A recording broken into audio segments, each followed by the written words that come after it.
Corona की जो दूसरी लहर है सुरसा की तरह मुंह पसार के पूरे देश के अंदर फैल गई। युवा डरा हुआ है, बुजुर्गों को पूरा वैक्सीनेशन अभी तक हो नहीं पाया है। युवाओं के लिए भारत सरकार ने डिक्लेयर किया, परंतु वैक्सीन राज्यों को नहीं मिल पा रही है। हर राज्य डिमांड कर रहा है कि मेरे पास वैक्सीन नहीं है, वैक्सीन नहीं है। और तीसरी लहर की बात आ रही है कि बच्चों को बहुत नुकसान पहुंचाएगी और बच्चों की शुरुआतें भी नहीं हुई। इन सारी बातों को देखते हुए आज दिल्ली के मुख्यमंत्री अरविंद केजरीवाल जी ने प्रेस कॉन्फ्रेंस करके भारत के प्रधानमंत्री को केंद्र सरकार को सुझाव दिया है कि इसका एक ही रास्ता है, अगर हमें इसका प्रोडक्शन बढ़ाना चाहिए।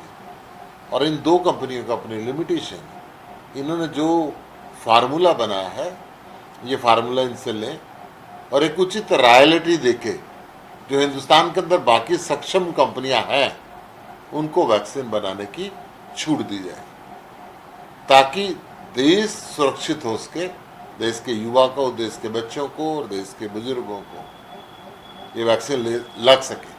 आज वैक्सीन लगवाने के लिए पूरा देश तैयार है, हर राज्य ने अपनी तैयारियां कर रखी हैं, परंतु दिल्ली सहित हर राज्य को वैक्सीन नहीं मिल पा रही है।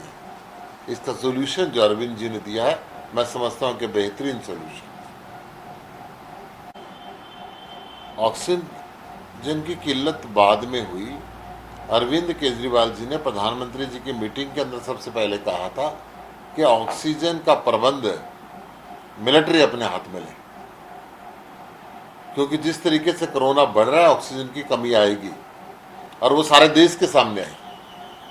ऑक्सीजन की कमी से यूपी में लोग मरे, गुजरात में लोग मरे, तमिलनाडु के अंदर लोग मरे, हरियाणा के अंदर लोग मरे, तो दिल्ली की राजनीति कैसे कह सकते हैं।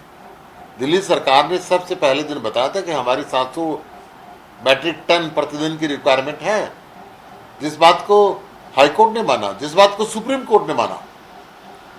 और सुप्रीम कोर्ट ने और हाईकोर्ट ने निर्देश दिए केंद्र सरकार को कि दिल्ली सरकार को आप प्रतिदिन 700 मैट्रिक टन ऑक्सीजन दें।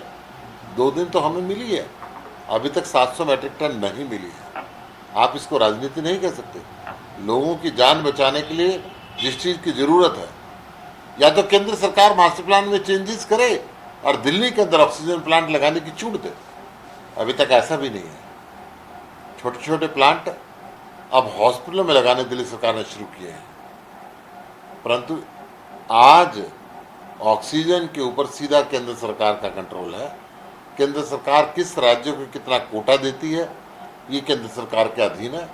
आज दिल्ली ने, हरियाणा का मुख्यमंत्री हर रोज कह रहा है कि मुझे ऑक्सीजन नहीं मिल रही। यूपी के अंदर हर रोज ऑक्सीजन की कमी की वजह से व्यक्ति मर रहे हैं। दिल्ली सरकार ने तो फिर बात सिचुएशन को संभाला है।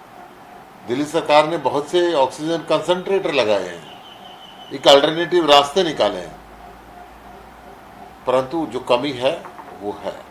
क्या लगता है कि आने वाले दिनों में जो कोरोना पे के केसों में सुधार आएगा? लगातार दिल्ली के मुख्यमंत्री, दिल्ली के स्वास्थ्य मंत्री, दिल्ली के उप मुख्यमंत्री, पूरा मंत्रिमंडल दिन रात मेहनत कर रहा है। जो पॉजिटिविटी रेट 33% तक पहुंच गया था, आज 19% से कम पे आ गया है। अनेकों कोरोना हॉस्पिटल खोले गए।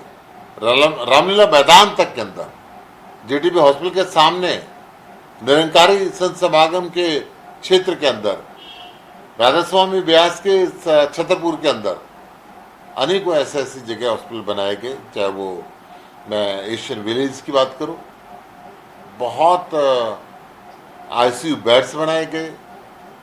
और मैं समझता हूं कि आज दिल्ली के अंदर बेड्स की कमी नहीं है, परंतु पड़ोसी राज्यों से जो मरीज आते हैं, चाहे वो यूपी हो, चाहे वो हरियाणा हो, चाहे राजस्थान हो, चाहे पंजाब हो, उसकी वजह से ओवरक्राउड जरूर होता है। जो 10 दिन पहले की स्थिति बन गई थी वो बहुत विस्फोटक स्थिति थी। उसका कारण, उस विस्फोटक का होने का कारण सिर्फ और सिर्फ ऑक्सीजन का नहीं मिलना था। जब ऑक्सीजन मिली तो दिल्ली सरकार ने बेडों की कमी नहीं रहने दी।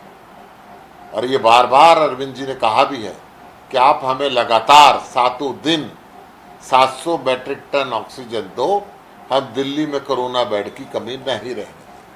सर 700 मेट्रिक टन ऑक्सीजन की पूर्ति अभी भी नहीं हो पा रही है। ऐसे में कुछ दिन पहले ही आपकी पार्टी की तरफ से आरोप लगाया गया था कि मैं समझता हूं कि भारत सरकार की दूरदर्शिता की कमी थी।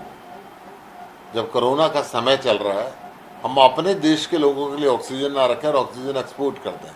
हम अपने देश के लोगों के लिए वैक्सीन ना रखें और अपनी अंतर्राष्ट्रीय साख बनाने के लिए दुनिया के देशों के अंदर वैक्सीनेशन को भेज दें। ये कौन सा देश का इंसाफ है? हम अपने देश के कोरोना से पीड़ित लोगों की तरफ ध्यान ना दें और सारी सरकार चुनाव में जुट जाए। इन बातों से ऊपर निकलना होगा, देश की जनता का सोचना होगा। सर्वोपरि धर्म बनता है किसी भी सरकार का कि देश के लोगों की रक्षा के लिए जो काम होने चाहिए वो करें।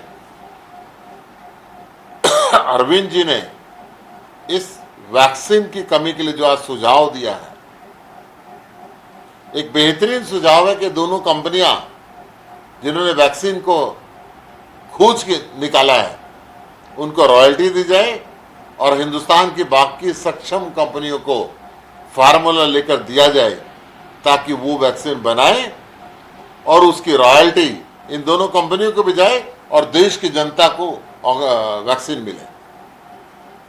हमसे जुड़े रहने के लिए हमारे YouTube चैनल को सब्सक्राइब करें और नई वीडियो की नोटिफिकेशन के लिए बेल आइकॉन को दबाएं।